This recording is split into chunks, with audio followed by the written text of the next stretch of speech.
I used to think that cream was a lovely colour for a room. That sort of beige hemp colour that would look bloody awful anywhere else. It calms a room though, cream. Whipped cream. A top that's been through the ringer more times than you care to admit. When I first saw the room, this room, I knew it was perfect. Vanilla perfection. The estate agent said someone had been murdered in the bathroom, but you couldn't see it. Not with all the cream. You just couldn't imagine it, splattered with blood and gore and all the rest of it. It washes up, this house. Place of magic. Somewhere that washes up like that. When we first moved here, Connie and me, I thought it would be perfect. Not vanilla perfection, but something else. Something so different. It had always felt wrong before, you see, in all the blue houses and the yellow houses. Awkward. A tipping point.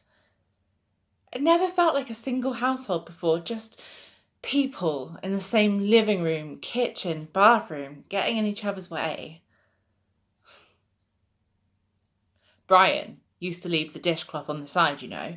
Never used to wring it out like other people do. The toilet seat, too. Us women, we leave it down, but not him. He just couldn't understand it. My mates said he had to train them, like dogs.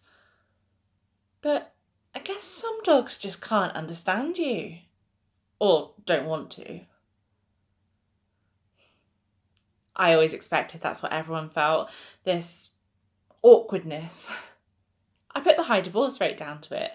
People like bumper cars and suburban houses. But I brought the theory up to a friend once and they just looked at me and sighed. And after that, the house seemed to simmer, just buzzing like bees. I thought it was tinnitus at first. But it never happened when I went as far as the garden. That's where I met her, you know, in the garden. I was out there in the veggies with not particularly a lot on my mind, just thoughts and stuff. And she was there with her thoughts and stuff too. And these huge secateurs, these huge shears, near snipping my head off as they came over the hedge. But there was no buzzing after that, not even in the house. When he was out, I was out too, bustling down to my secret garden, a quiet kind of utopia that I believed I could carry on here. I felt it here. I had these dreams for months what it would be like.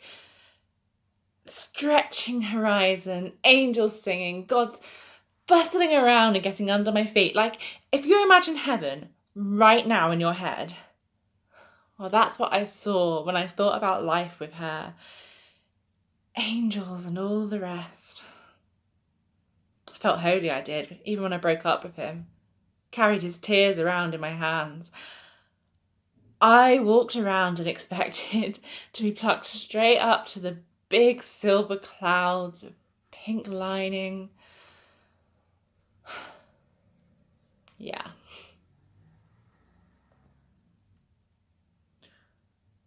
When Connie asked me to move in with her, I remembered that sigh my friend gave me. I thought of all those happy couples in their happy little houses.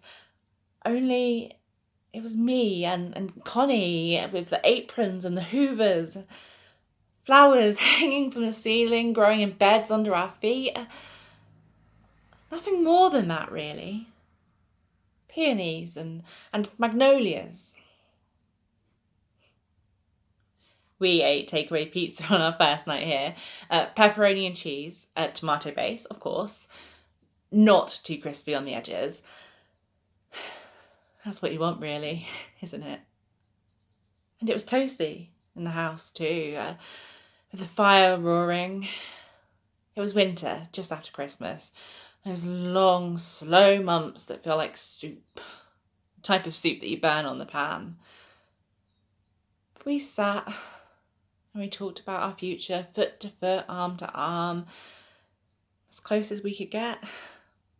As close as our future felt. Now it feels like cream. The bad sort. The wrinkled wallpaper, 20 years out of date, wish-washed with spit and vomit and dog shit and all the things that make up a life in the end. Cold porridge when you've got the flu and you think you'll never be well again. Well, I thought it would be different, but I reckon...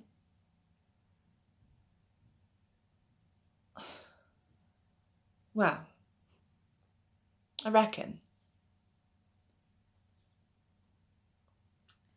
she's always got this stuff on her feet. Little bits of paper, and they won't just stay in the office. They're all around the house, spread on her socks. Oh, she has this cat too, Boris. Oh, he gets everywhere, he does. And so does his fur. I'm allergic, you know. Sneeze all the time when he's around. Not even just when I touch him. One meow and that's it. Blows the cobwebs away, but that's about it. I've got spider veins where I sneeze so much. But I ask her, and she doesn't care much, does Connie? Says it's only what's to be expected.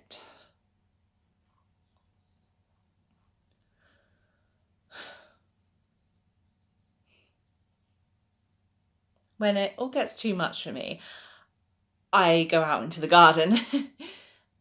I hear the mower sometimes in the garden opposite. A slice of blonde hair through the thorns of the blackberry hedges at the end of the fence. I hang out there a lot now. And that mower's always blowing. Oh, a tinny little voice humming above it like an angel that's been smoking since high school. The mower wire got stuck on the edge of the fence the other day and I pulled it free. A pink nose popped over the hedge smelling like lavender and honeysuckle. I spend a lot of time out in the garden, you know. And this time I really do think I found it. I think I found utopia. The angels and all. I really think this time I've shrugged off the cream.